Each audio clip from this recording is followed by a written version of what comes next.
This is the Change Your City podcast. I'm Michael O'Neill, and we're talking with leaders from around the world who are making a difference in the global cities of the world.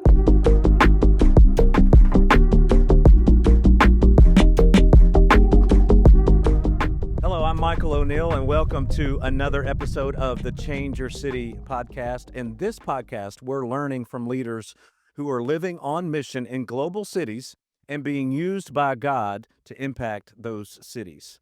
Now, everybody lives on mission somewhere. Either they are living on their mission, focused on their goals and their purposes and their plans, or they're living for God's mission, focused on fulfilling His purposes for their lives and His plan. And one of the greatest needs, I believe, in the world is for more individuals, more couples, more families to say, God, we're totally surrendered to you, and we're willing to live on mission wherever you lead us to go. We need more couples like James and Lisa Atkinson, who happen to be guests on the podcast today. And so, James and Lisa, welcome. So glad you're here all the way from Turin, Italy. And so tell us a little bit about yourselves and tell us why you're living on mission in Turin, Italy. Wow. So, buongiorno, Buongiorno. Michael. You Buongiorno. didn't know I spoke Italian, did you? No compito. I mean, but no, I mean, God called us to Italy. It's a long story, but basically we had finished a church plant in Murfreesboro, Tennessee, and we came back to this area to reset, and through that resetting, we felt God leading us to go into the mission field. Never consider ourselves, Especially at our age.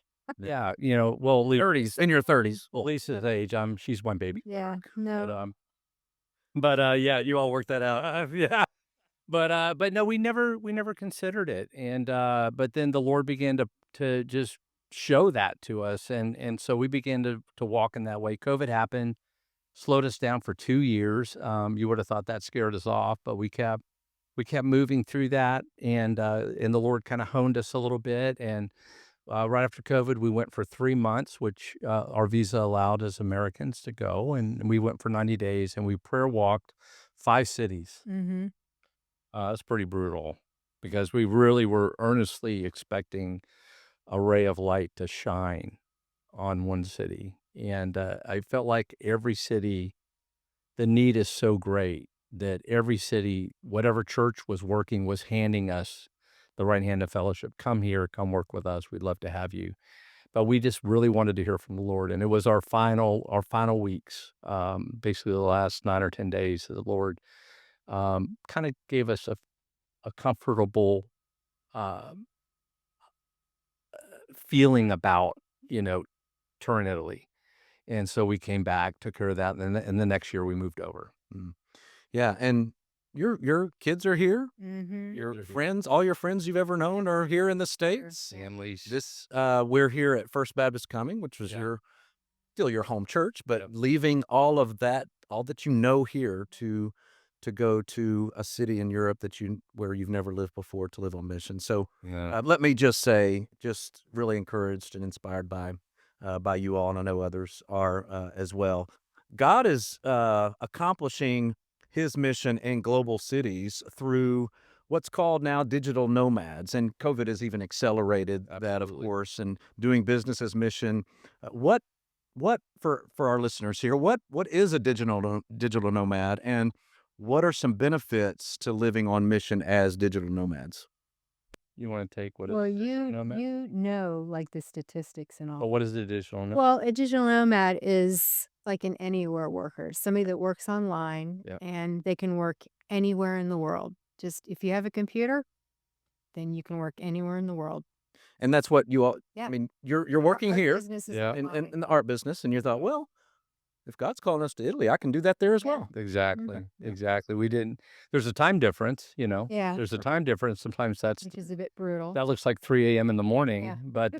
But yeah, no, it's definitely workable. And originally we were looking to actually sell everything we had, including the business, and really just go over there and spend 18 months in language school and become full-time missionaries in Italy.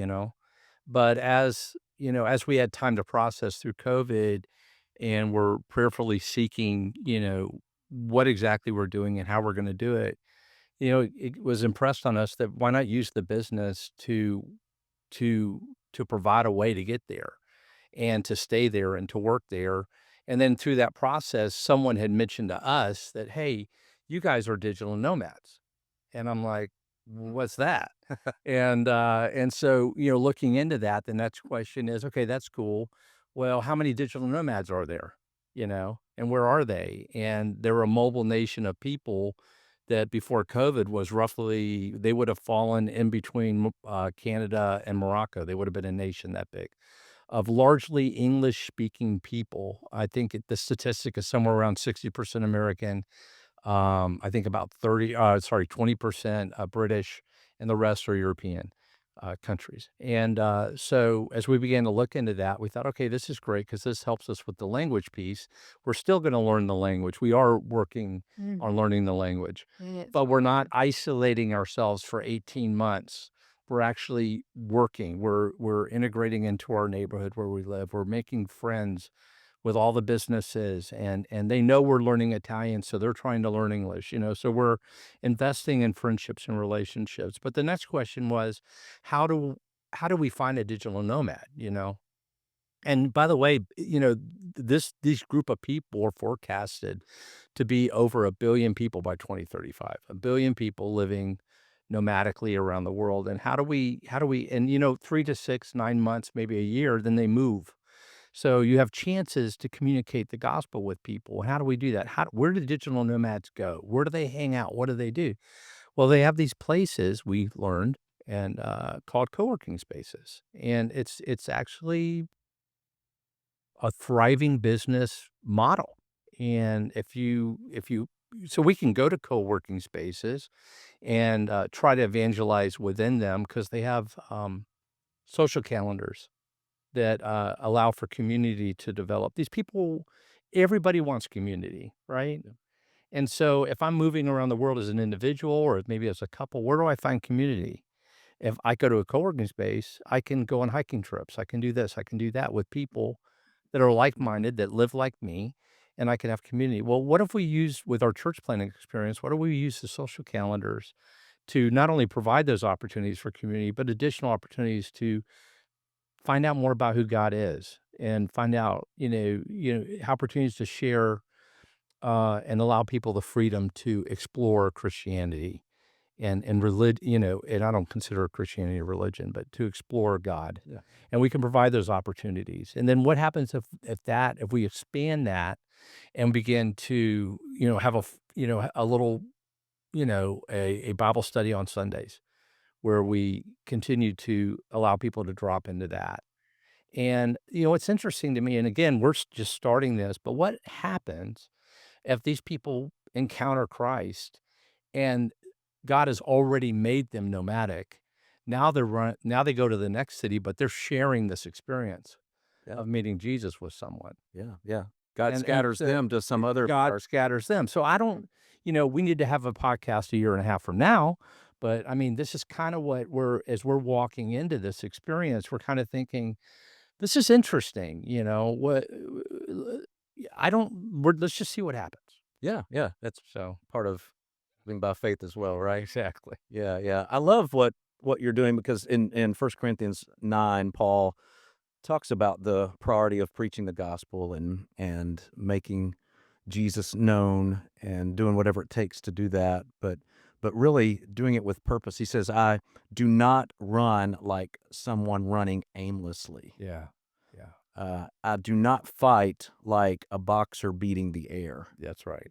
And so what you're doing is you're living on mission with a purpose that meets the great needs of the digital nomad community, which, as you said, the two greatest needs: connection with God, Yep. and that's, of course, we know through Jesus alone, and connection with each other, and Right. that's what they need. So again, I just really appreciate and grateful for the intentionality that you all have.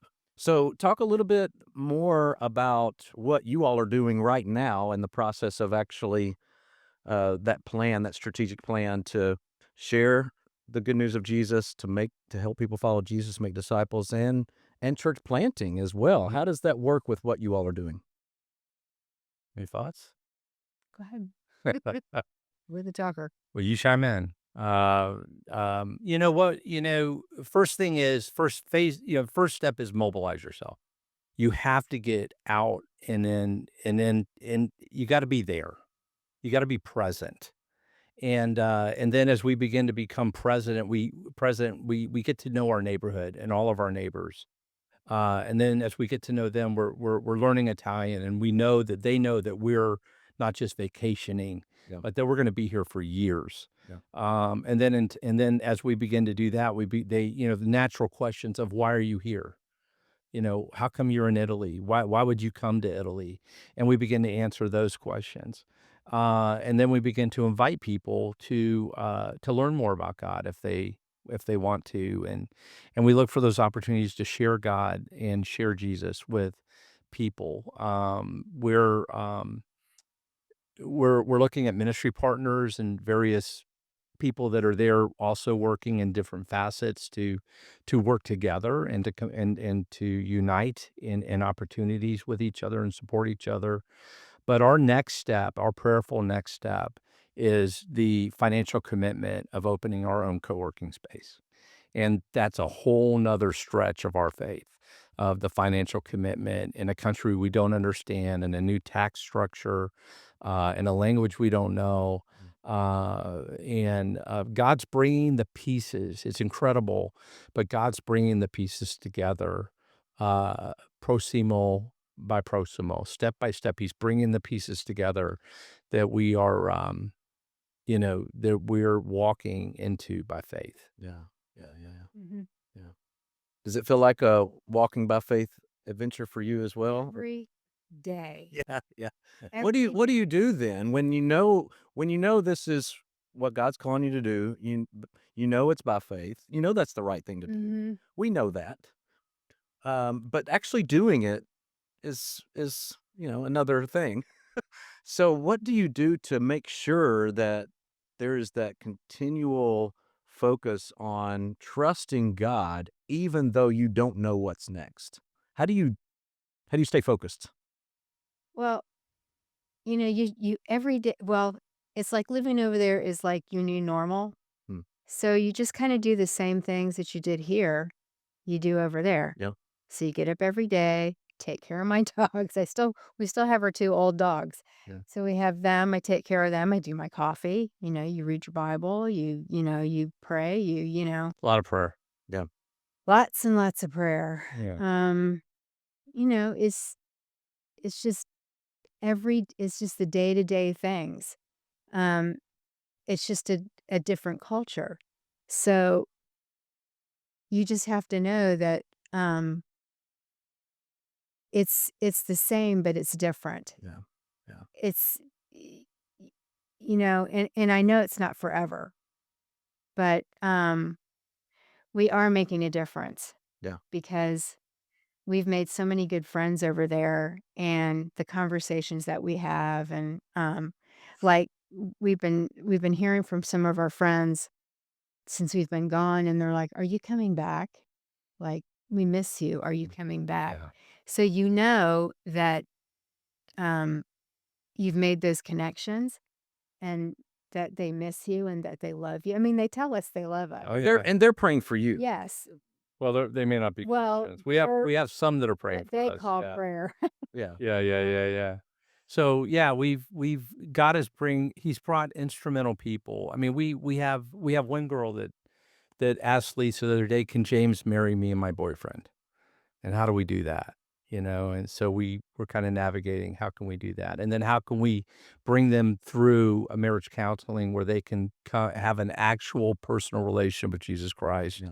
and then take that relationship that they have now back to their families, especially through the wedding, because they're all Catholic. And they're all going to be stumbling over these things, and so bit by bit, we have Muslim friends, we have Italian friends, we Mm. have we have friends from Turkey, And bit by bit, we're meeting these people and engaging in these evangelistic conversations that I never thought I would go to Italy and be having evangelistic conversations with Muslim people. But I am. We have a young man from Nigeria that we're trying to help get a job Mhm. and working with him and the prejudice in Italy, I hate to say it, it's a beautiful country, but it's just prejudice. Yeah, it's very And racist. they Yeah. they see this older white guy helping this younger black guy out, and they're trying to figure out what's going on. Mhm. You know, I've literally had people say, "Why are you here with him?" Like, I took him to a job to interview at a car wash, and the woman that owns the car wash with her husband said, "Why are you here with him?" And I said, "He's my friend. I'm helping him find a job. He's a good worker," you know, and That stands out. they just don't Yeah, understand. yeah. Yeah, they just why would you But it causes why would you do implications. that? Exactly. Why Mhm. would you do that? Yeah, And yeah, yeah, yeah. And when I'm, when I think about the need to continue to live by faith in a different city or culture like you all are doing, the significance of people who know you even back here, who care for you, who do pray for you, and Mhm. you need that care and prayer even from the other side of the man, you ocean. can feel it. You So can feel it. and it's our privilege Yeah. to be able to Yeah. participate in God's mission with you from a distance in that way. I mean, as Absolutely. much as we can. Um, you know, the last question, and I want you all just to be an encouragement to those whoever's listening. They're living in a city somewhere, Yeah. and again, like I said, they're living on mission wherever they are. Hopefully, living on God's mission. What word of encouragement would you give to those who really want to be used by God to change their cities? Just don't be complacent. I think it's very easy just because you're in America to be very comfortable Mm, and to get lazy and just to live the good life here. There's people in other countries that don't have that. You know, I guess Italy, there are, organizations that think Italy is a reached country. It's not. It's very dark. What we're trying to do there is very, very, very difficult. It's very hard to reach people there because they just don't care. So I think it's much easier to do church here in America than it is to do church overseas. So if it's easy to do it here, do it here. yeah, Don't be lazy and don't just act like I've got mine, I can just, yeah, sit back and go to church or whatever and be a consumer. Get out there and ask God when you get up, who can I talk to today? yeah. Be intentional. When you get up in the morning, be intentional. Because when we get up in the morning, it's not that easy because people don't want to hear it. They're very jaded over there. So, And for us, it's like, when we first started walking down this road, there was this idea of, oh, we're missionaries now. And, as a Christian, we're all missionaries to some extent, right? We're all on mission Right. to make disciples. But that idea of what is a missionary, even my family and Lisa's family, they're like, you guys going to a third world country or something? What is a missionary? You kind of think of that down and dirty job. But really, Lisa and I have come to just realize, hey, we're on a 5-year mission trip Mm, and we're still working. We have a job. But on top of that job, we're moving to another country and then we're learning that culture, and then we're intentionally sharing Jesus with people that live there. And the one thing I'm going to take away from what God has done in and through us is when we come back, I'm not going to stop living that way. right. Right. Yeah. I'm going to have a job. I'm gonna intentionally share Christ, and I'll be Still on on, you're mission still on a in mission America. trip. Yeah. You're Yeah, just. that it's a switch, and that's Mm, I think our biggest thing when we come home is to just encourage everyone to say, "Hey, man, God may not be calling me to Zimbabwe, but He's calling me to the public shopping center in Cumming, mm, and I can go there and maybe there's an opportunity to share Christ." I don't know that you have to be gifted in that. You just simply put your Jesus glasses on and look for opportunities yeah. that God may put in front of you to share Christ, and make that a priority in your life, not a if it happens, it happens. Make it a priority. Yeah. Yeah. We're not better than we're not anything more than we're the same as everybody. It's just that, God asked us to do something, and we said, "Okay." Yeah. But God's asking us all to do the same thing That's right. Yeah, it's a daily Mm. surrender daily. to whatever Yeah, he and has. it's not hard, and maybe it's hard, but it stops being hard if you make it part of your DNA, Yeah. Yeah. you know? Yeah. No, that's great. And you all are doing that. I saw a quote recently from Paul David Tripp, and I wanted to read this. God calls husbands, wives, parents, workers, neighbors, friends, university students, the young and the old to represent Him in this dark world. He calls average people to do things that are anything but average. Is there a place in your life where you are responding, "Oh Lord, please send someone else"? Amen. Or are you responding like Isaiah responded, which is, "Here I am, Here I am. send me"? And so, again, appreciate you all just saying, "Lord, send us wherever you want us to go." If it's Yep. for 5 years to Italy, we're there. We're going there. For you all listening, if it's across the street, go for it. The Lord is with you. The Lord empowers you. The Lord leads you, and the Lord will use you. So thank you for listening to this episode, and look forward to next time. Thanks, James and Lisa. Thanks, Michael.